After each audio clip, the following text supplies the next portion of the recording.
শ্যামল চক্রবর্তী অনেকটি গুন্ডা বাহিনী লইয়া আমাদের বাড়িতে আইসে আইসিরা আমরা প্রচণ্ডভাবে মারধর করছে। আমার জালের জামা ছিঁড়া দিছে, আমার গলার এক বুড়ি দুয়া নিউজন একটা স্বর্ণের চেন ছিল, স্বর্ণের চেনটার নিচে গা ছিঁড়া। আর আমার স্বামী আমার দেওরে বাইরিয়া মাথা ফাটাই লেছে। আর আমার শাশুড়িরে মাইরা একদম এদান করে লেছে। আমার শাশুড়ি ওখন ছাটনার নিচে ব্যথা, একটু সুতো হইতে পারে না, বইতে পারে না। ওখানে একটু দেখেন আমার শাশুড়ি কি করছে। আপনারা কাছে সুস্থ বিচার চাই। আমরা সুস্থ বিচার না হইলে আমরা এটা মানতাম না। আমরা এটা করে আমরা নিজেও করতে পারি না। আমার স্বামী এখন জীবিত চিকিৎসাধীন আছে, খুব সিরিয়াস অবস্থায় আছে, অনেক রক্তপাত হয়েছে আমার স্বামীর। এখন এটা আপনারা কি করবেন করেন, নাইলে আমরা সুস্থ বিচার চাই। আমরা মহিলারা আপনারা দেখেন এটা আমার গলা চেনের বিচার চাই, আমার স্বামীর সুস্থ বিচার চাই, আমার দেওরের বিচার চাই। আমার শাশুড়ি কি করছে দেখেন, আমার শাশুড়ি বৃদ্ধ মহিলা, এই মহিলার রূপে অত্যন্ত ভাবে মারধর কি করছে আপনারা একটু দেখেন। তারা কাগজ দিয়ে গেছে, আত্মহত্যা দিয়ে গেছে, দোষী কাকুরা প্রশাসন সঙ্গে থাকে তাহলে আমরা রূপে বিধায়ক সঙ্গে যদি এমন হয় কি হয়। আর নতুন বউ জসিমের বউরে জামা একদম ছিঁড়ালেছে, টাইনা জামা ছিঁড়ালেছে, ঘরে থেকে টান দিয়ে নামাইলেছে। জামাটা একটু দেখেন একটু দেখেন। আমরা এর সুস্থ বিচার চাই। নারীর রূপে হাত উড়ান না, একজন অন্য একজন পুরুষের মহিলার গাও কিভাবে তাই স্পর্শ করছে শরীরের মধ্যে, এটা আমরা সুস্থ বিচার চাই।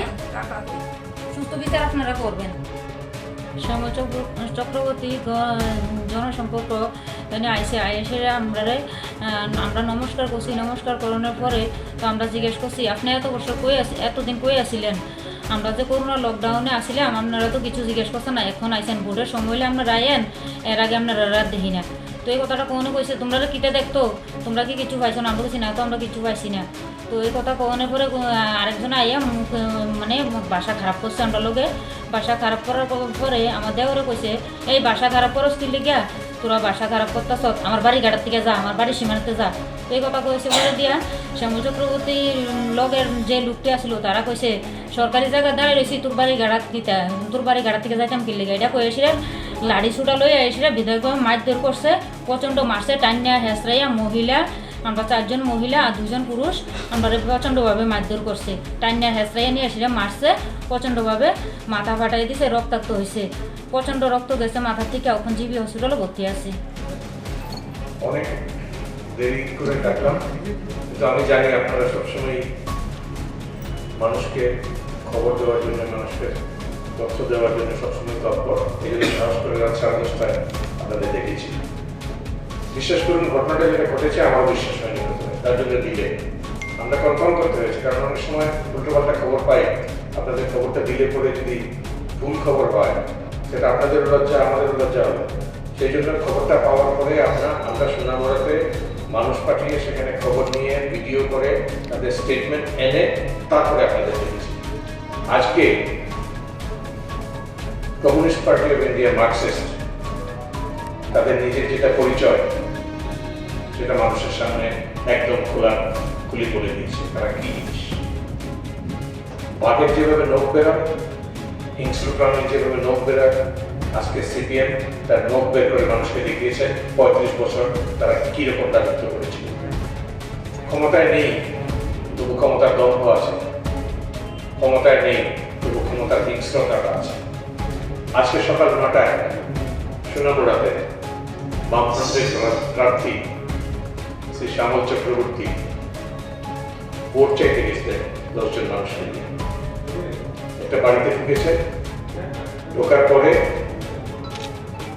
প্লিজ হ্যালো কথা বলবেন না কাইন্ডলি প্লিজ।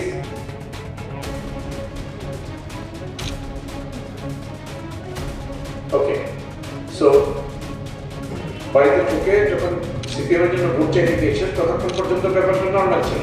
সবাই জানেন গণতান্ত্রিক পদ্ধতিতে আপনি একজন বাড়িতে যাবেন, গিয়ে ভোট চাইবেন, এটাই নিয়ম।